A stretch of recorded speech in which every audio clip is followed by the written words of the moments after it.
Bonjour et bienvenue sur Méta-Réaction. Je suis Topèche et aujourd'hui je vais vous parler de la cigarette électronique. Je préfère préciser par avance que je vais parler vite parce qu'il y a beaucoup de choses à dire.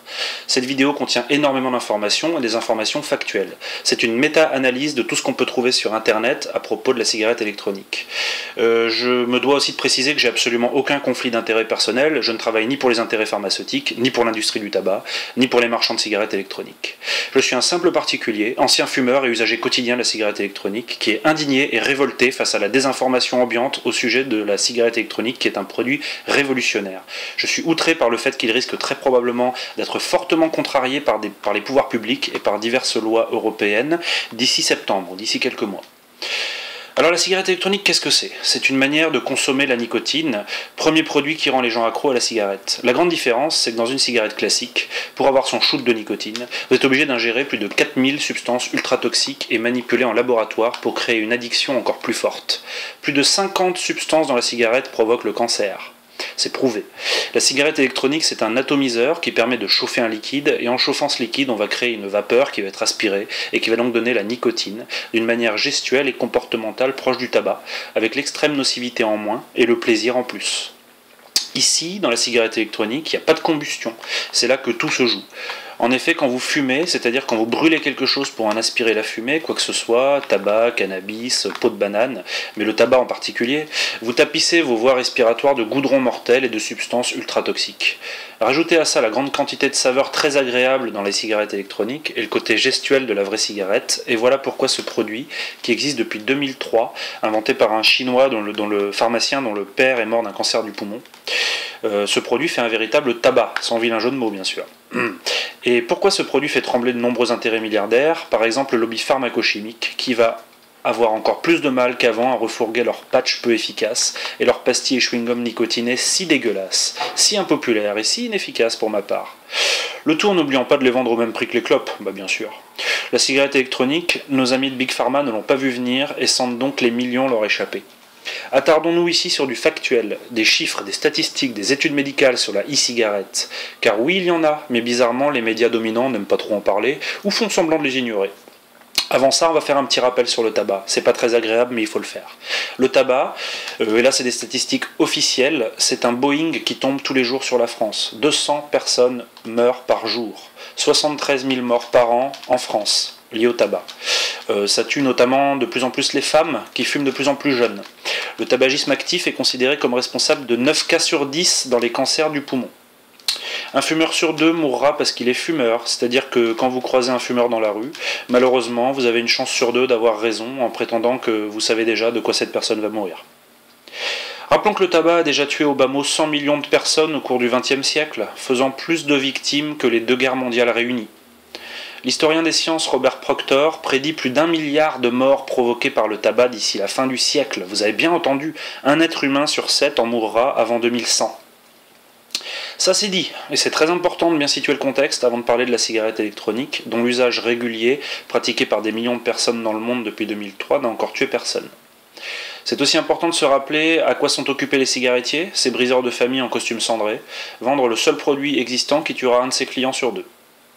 Ne soyons pas naïfs, pensez-vous vraiment que l'arrivée révolutionnaire de la cigarette électronique leur fait plaisir? Eux qui cherchent toujours à remplacer les clients qui meurent trop vite? Cette cigarette électronique est une bombe dans la société, une invention d'une portée majeure que personne n'a vu venir, y compris nos amis dirigeants et lobbyistes, qui maintenant transpirent dans les médias pour essayer de faire peur aux gens et les inciter à ne pas acheter de cigarettes électroniques. Et indirectement, freiner la cigarette électronique, c'est maintenir la population dans le cancer. Marisol Touraine, la ministre de la Santé, vient d'interdire la e-cigarette dans les lieux publics et vient de l'interdire aux mineurs de moins de 16 ans. Plusieurs tabacologues et pneumologues s'interrogent à juste titre sur cette décision qui nuit, selon eux, à l'intérêt de la population. Dans un rapport publié le 28 mai par l'Office français de prévention du tabagisme, l'OFT, confirmé entre-temps par d'autres études, dont personne ne parle, rien ne permet pourtant d'attester de façon formelle que vapoter entraîne un risque significatif pour la santé. C'est très important ça. Alors que pour la cigarette, le doute n'est plus permis. Un Boeing tous les jours tombe sur la France. On va parler des bienfaits de la cigarette électronique et comment ça marche. Le système et la société n'arrivent pas à classer la cigarette électronique. Vous savez bien qu'aujourd'hui, il faut tout mettre dans des petites cases, les idées, les gens et bien sûr les biens de consommation. Une angoisse existentielle est donc censée nous être imposée. La cigarette électronique doit-elle être classée comme un produit du tabac, comme un médicament du sevrage tabagique? Moi je m'en fous, ce que je sais, c'est que grâce à elle, maintenant j'ai une chance de vivre de longues années de plus en bonne santé et sans souffrance.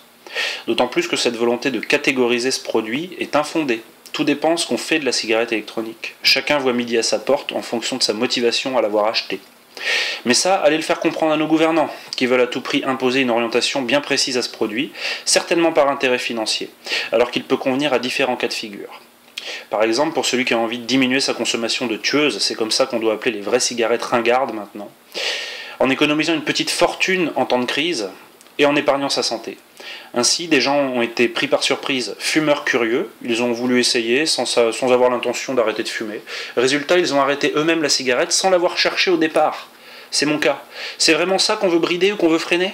Un produit qui a le potentiel de faire arrêter les gens de fumer à l'insu de leur plein gré, alors qu'il y a plein de gens qui essayent depuis 10 ans d'arrêter de fumer, qui n'y arrivent pas et qui vont en mourir?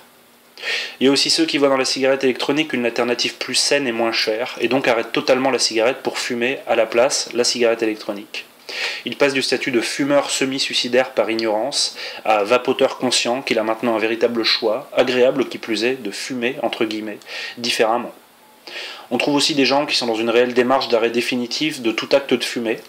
Ils achètent donc, selon leur niveau d'intoxication tabagique, des liquides plus ou moins dosés en nicotine, continuent parfois de fumer quelques cigarettes traditionnelles tous les jours, jusqu'à ne plus fumer que la cigarette électronique.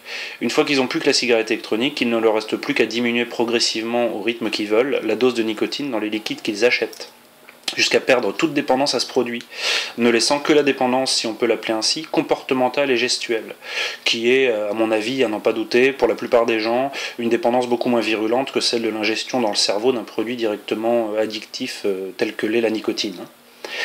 Donc le fait de dire qu'il y a urgence à catégoriser la cigarette électronique est en fait, selon moi, une volonté hypocrite, dangereuse, liberticide et intéressée de déterminer qui aura le business de ce marché juteux, qui c'est qui va avoir le bébé, quoi. Voire de faire en sorte que ce marché ne porte pas trop atteinte au budget de l'État, 80% du prix d'un paquet de clopes revient à l'État, ou encore qu'ils ne mettent pas trop vite minable le piètre marché des patchs, des gommes et autres voies de garage que proposent ces ringards du monde pharmacochimique. Il y aurait déjà 1 million de vapoteurs ou de vapeurs en France, et ils ne s'y trompent pas. Il suffit de ressentir dans sa chair la différence de nocivité entre la vapeur qu'on ingère et la fumée d'une cigarette, qui tapisse les poumons de goudron et qui provoque chez certains des glaires noires tous les matins. Dans une cigarette électronique, il n'y a pas de goudron, pas de combustion, pas de monoxyde de carbone, pas d'ammoniac, pas d'arsenic, pas de radioactivité, pas de butane, pas de plomb, pas de méthanol, pas d'acide cyanhydrique. Bref, rien de toutes ces saloperies dégueulasses qu'il y a dans les cigarettes classiques. Au lieu de brûler une plante de tabac nocive par nature dès qu'on la brûle, et enduite en plus de saloperies par des sociétés milliardaires qui rajoutent des produits pour rendre encore plus dépendants, des produits dangereux, la cigarette électronique se recharge par le biais de e-liquide, dont on fait tout un foin pour inquiéter le Pékin moyen, au lieu de bien rappeler la différence entre une vraie cigarette à l'ancienne et ces fameux liquides que l'on vaporise sans les brûler et qui contiennent en général de la nicotine, ou pas, on a le choix d'en acheter sans nicotine, de la glycérine végétale naturelle, du propylène glycol. Alors ça, c'est un additif dont on fait tout un foin et qu'on retrouve pourtant dans de nombreux produits de consommation depuis des décennies. Émulsifiant pour les sauces, assaisonnement, glaçage sur les pâtisseries, produits pharmaceutiques comme les inhalateurs pour l'asthme, aérosols pour les fumées dans les boîtes de nuit. On trouve aussi un peu d'alcool ou d'eau distillée selon les fabricants, et un arôme naturel ou artificiel qui donne un goût, tantôt un goût de tabac, tantôt un goût fruité, tantôt un goût gourmand. Ce goût, d'ailleurs, éloigne progressivement et sans effort les vapoteurs, c'est comme ça qu'on les appelle, de la vraie clope, qui elle pue la chaussette et le cancer. On s'en rend mieux compte avec un peu de recul. Les médias et certaines personnes proches de l'industrie pharmacochimique entretiennent la confusion dans l'esprit des gens et arriveraient presque à leur faire croire que le e-liquide vaporisé et inhalé serait aussi dangereux que le tabac, et puis peut-être même encore plus, allez, tant qu'on y est. En prétendant qu'on ne sait pas ce qu'il y a dedans, que les dosages en nicotine sont aléatoires, il est prouvé que c'est faux maintenant, et en suggérant aux gens indirectement de continuer à fumer de vraies clopes pendant 20 ans, le temps qu'on fasse de vraies études sur l'ultra long terme. Pourtant des études il y en a, mais il semblerait que les professionnels de la santé n'y ont pas eu accès. Étrange, non? Et qui peut aussi contenir des arômes qui se trouvent ici. Je tousse parce que je l'ai essayé là tout à l'heure. vous dirai ce que ça me fait. Faire de la nicotine là-dedans, parce que C'est j'ai la dose de tiré nicotine. une taf pour voir ce que Ouais. je ne fume pas, hein. J'ai jamais fumé et j'ai mal à la tête. Non, Là. mais je pense que c'est la nicotine. On a l'impression que c'est un jouet, un gadget. On fait une fausse fumée. Donc j'ai tiré 2 ou 3 fois dessus pour voir ce que ça faisait et je me suis j'ai donc inhalé beaucoup de nicotine, ce qui fait que j'ai mal à la tête maintenant. Et c'est un peu le danger aussi parce que finalement vous vous refilez ça dans une soirée entre copains. Tiens, essaye. Chacun a la sienne. Hein. Oui, non, enfin, Les gamins, pouvez, il y a un chiffre pour dire que c'est une modalité ça donne un goût d'entrée. bizarre dans la gorge en plus. Hein. Oui, c'est curieux, mais en tout cas, And the winner is Oscar Contest. Donc des études factuelles sur la cigarette électronique. Les études existent, mais les grands médias semblent pas vraiment pressés de les relayer, préférant, on se demande bien pourquoi, maintenir le doute et créer la polémique. En voici quelques-unes. Mettons tout de suite les deux pieds dans le plat. Une étude menée par la Boston University School of Public Health et publiée en mars 2011 montre que la cigarette électronique, écoutez bien, est 1000 fois moins nocive que la cigarette classique. La première étude française donne des résultats encourageants par rapport au sevrage tabagique, puisque sur 100 fumeurs depuis plus de 10 ans qui ont testé la clope électronique, 8 patients avaient arrêté de fumer au bout de 3 mois et 45 avaient diminué leur tabagisme de plus de 50%. Dans un rapport publié le 28 mai par l'Office français de prévention du tabagisme, l'OFT, rien ne permet d'attester de façon formelle que vapoter entraîne un risque réel pour la santé. La cigarette électronique bien fabriquée et bien utilisée est en elle-même un produit qui présente des dangers infiniment moindres que la cigarette. Ça maintenant c'est clair et net. L'Agence de protection de l'environnement a conclu qu'il n'y a pas de préoccupation pour l'exposition orale, cutanée ou par inhalation des propylène-glycol et dipropylène-glycol. Le propylène-glycol est négatif pour la cancérogénécité au cours d'études menées par l'agence jusqu'à la dose limite d'essai. Par conséquent, aucune autre analyse cancérogène n'est nécessaire. Très important ça. Le taux de nitrosamine, c'est une substance cancérigène, elle est infime dans les cigarettes électroniques, quasiment rien. Elle est comparable à celle qu'on va trouver dans un patch qu'on achète en pharmacie. Dans un patch, on va dire qu'il y a 8 nitrosamines. Dans la cigarette électronique, 8,18. Et dans la cigarette classique, écoutez bien, 6260. Cigarette électronique 8,18, cigarette classique 6260. La messe est dite. Essai sur les animaux. Le gouvernement chinois a fait inhaler pendant des mois la cigarette électronique à des rats, sans conclure à une toxicité inquiétante. Et jusqu'à présent, après une exposition de plusieurs mois à la vapeur, des singes sont heureux et plus gros que jamais.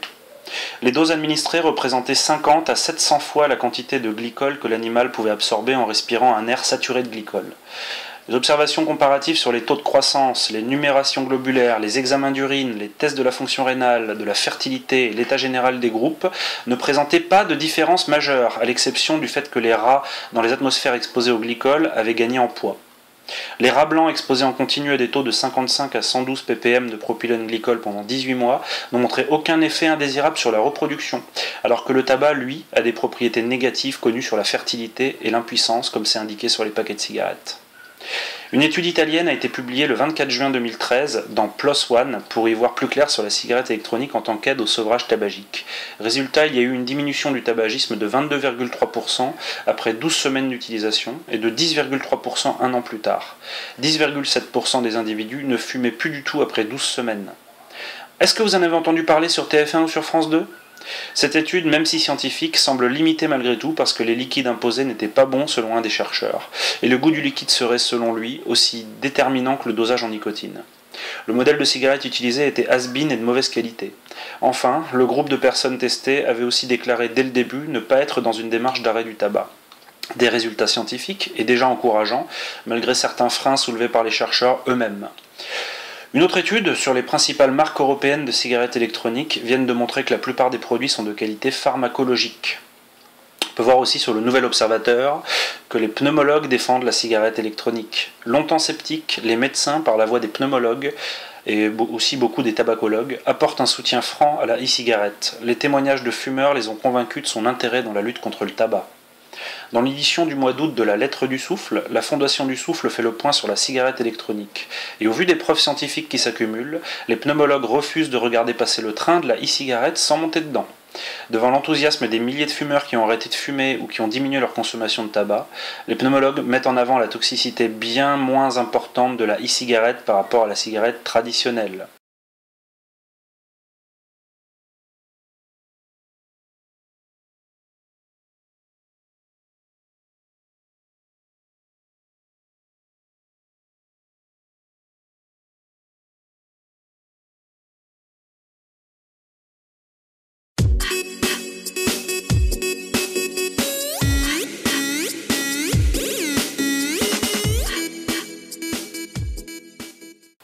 Selon les pneumologues, la e-cigarette permet de réduire la consommation de tabac, elle est bien moins toxique que la vraie cigarette et elle est économiquement rentable. Ainsi, une personne qui fume un paquet par jour pourrait économiser jusqu'à 2400 € par an s'il passe à la cigarette électronique. Si vous passez à la clope électronique alors que vous fumez un paquet par jour, vous économisez de quoi vous acheter une voiture d'occasion. 2400 €. L'assurance maladie pourrait bien, elle aussi, être gagnante à court terme par la diminution des arrêts de travail à l'occasion des maladies saisonnières plus sévères chez les fumeurs, et à long terme par celle des maladies chroniques graves et même mortelles liées au tabagisme. Un sondage en ligne de 8400 participants a déterminé que 75% des votants ont arrêté totalement de fumer la cigarette grâce à la e-cigarette.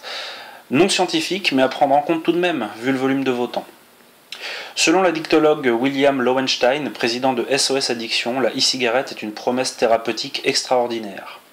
Le professeur Robert Molimar, pionnier de la recherche sur le tabac en France et créateur de la Société française de tabacologie, a publié dans le site formindep.org le 23 mai 2013 un rapport disant « Quels que soient les arguments développés par ses opposants, la messe est dite. La cigarette électronique ne représente pas de danger réel. Elle est infiniment moins dangereuse que les cigarettes de tabac et, sur ce plan, pourrait constituer une alternative bénéfique pour la santé publique. Il est peu probable que le combat d'arrière-garde que livrent ses détracteurs, puritains ou lobbyistes au service d'intérêts financiers, arrive à bloquer son développement. La cigarette électronique a un bel avenir et je le crois heureux pour la santé publique. On espère que tu as raison. » Raphaël Einthoven nous dit que la cigarette électronique offre le rarissime cas de figure d'une copie qu'on préfère à l'original. C'est vrai ça. Il rajoute que pour la première fois depuis le début de la guerre anti-tabac, nous sommes en présence d'un objet susceptible de transcender l'alternative entre le tabagisme qui tue les palliatifs qui n'en guérissent pas et les palliatifs qui n'en guérissent pas. Je ne peux pas évoquer toutes les études et tous les commentaires positifs des professionnels de santé parce qu'il y en a beaucoup trop sur Internet. Je vous invite à faire vos propres recherches. Mais interrogez-vous là-dessus. Pourquoi les médias, au lieu de parler clairement de ces études, les taisent et évitent de confronter directement le danger de la cigarette et la quasi-absence de danger de la e-cigarette? Interrogez-vous bien sur les raisons qui font que la e-cigarette dérange. On va parler maintenant des polémiques et des mensonges au propos de la cigarette électronique et des menaces factuelles qui courent vis-à-vis de la cigarette électronique. Effectivement, l'étau commence à se resserrer. Elle serait d'ores et déjà plus taxée que la cigarette classique en Italie. C'est-à-dire que le gouvernement italien taxe les produits de la cigarette électronique à hauteur de 53% et au final ça fait plus que pour les vraies cigarettes. C'est un vrai scandale.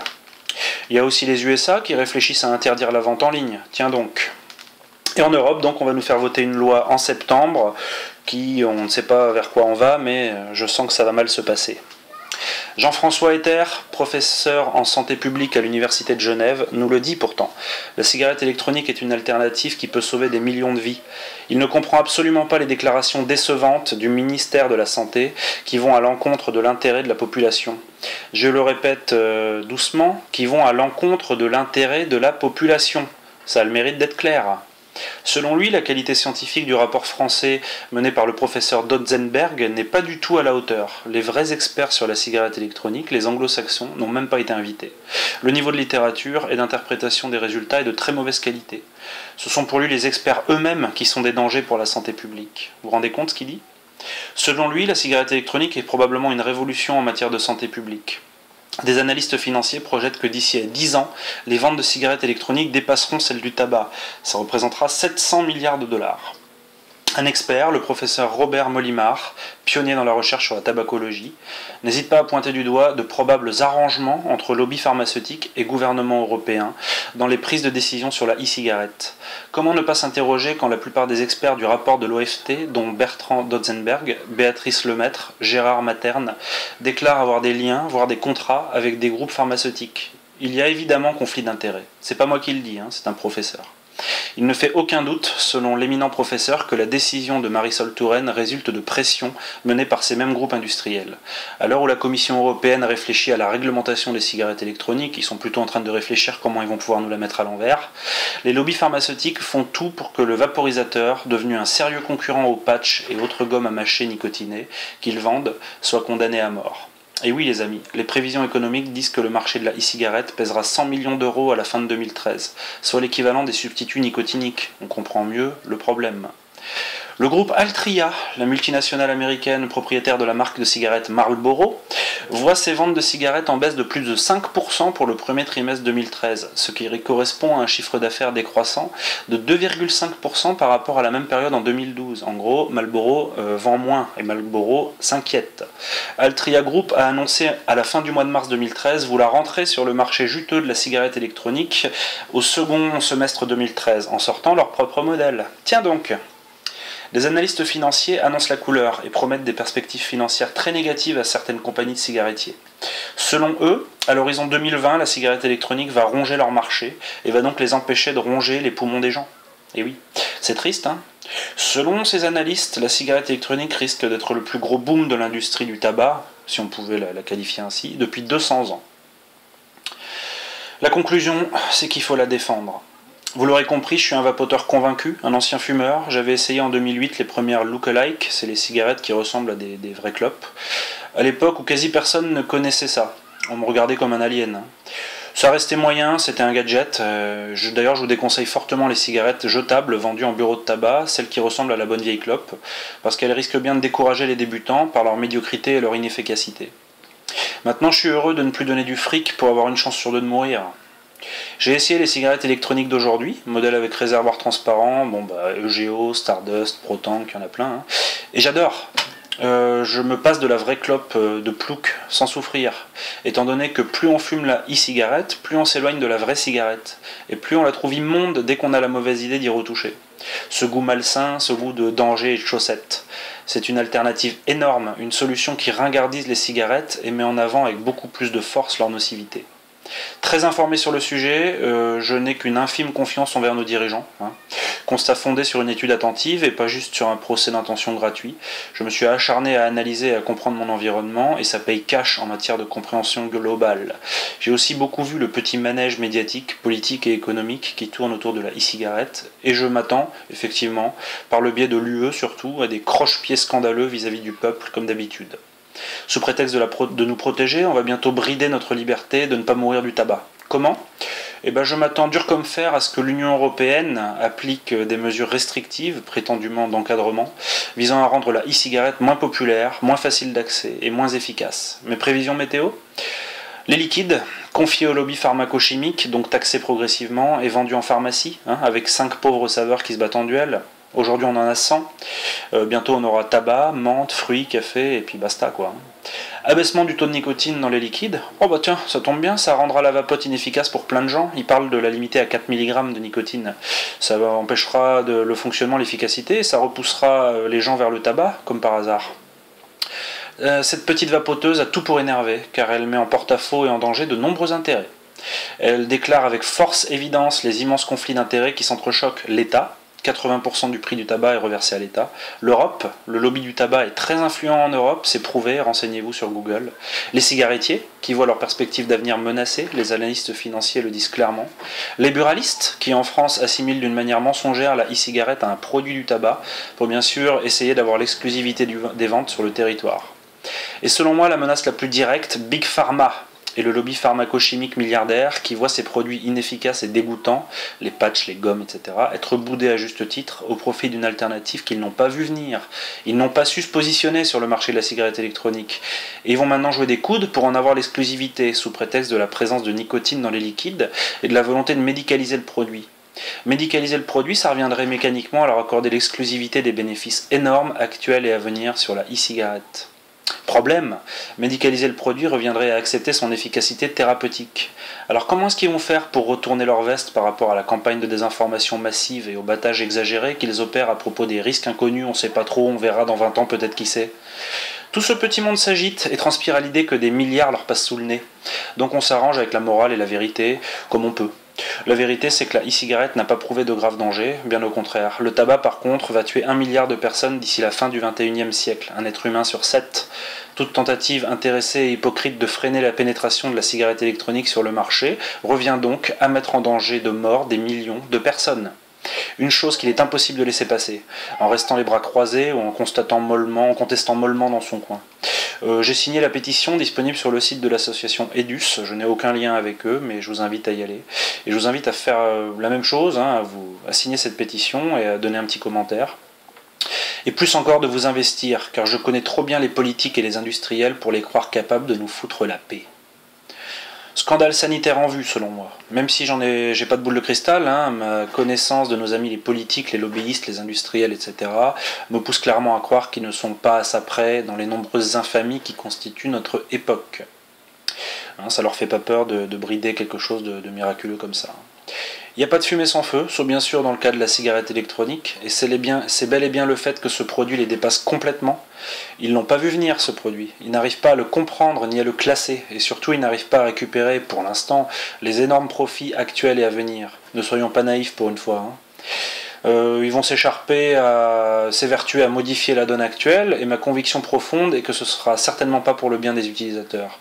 D'où l'exigence, l'urgence à le défendre et à le soutenir.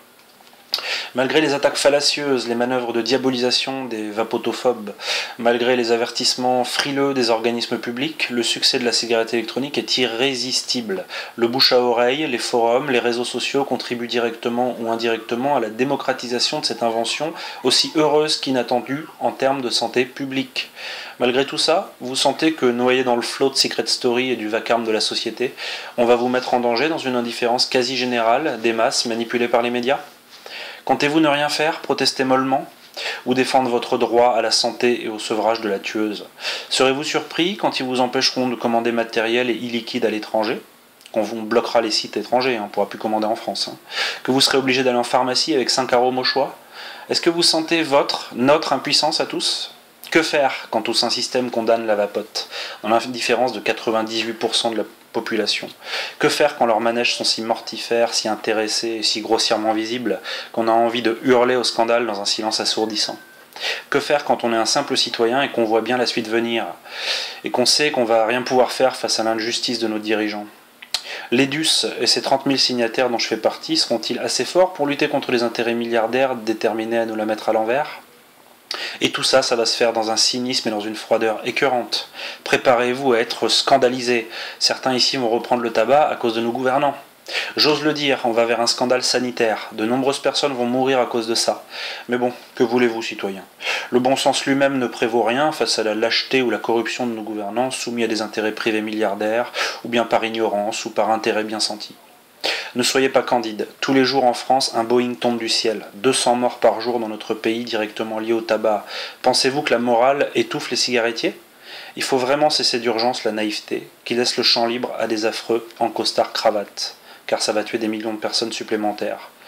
Personnellement, je compte bien m'équiper massivement en liquide et en matériel avant de probables interdictions d'achat en ligne, car un vent de soufre et de goudron va bientôt s'abattre sur les gens.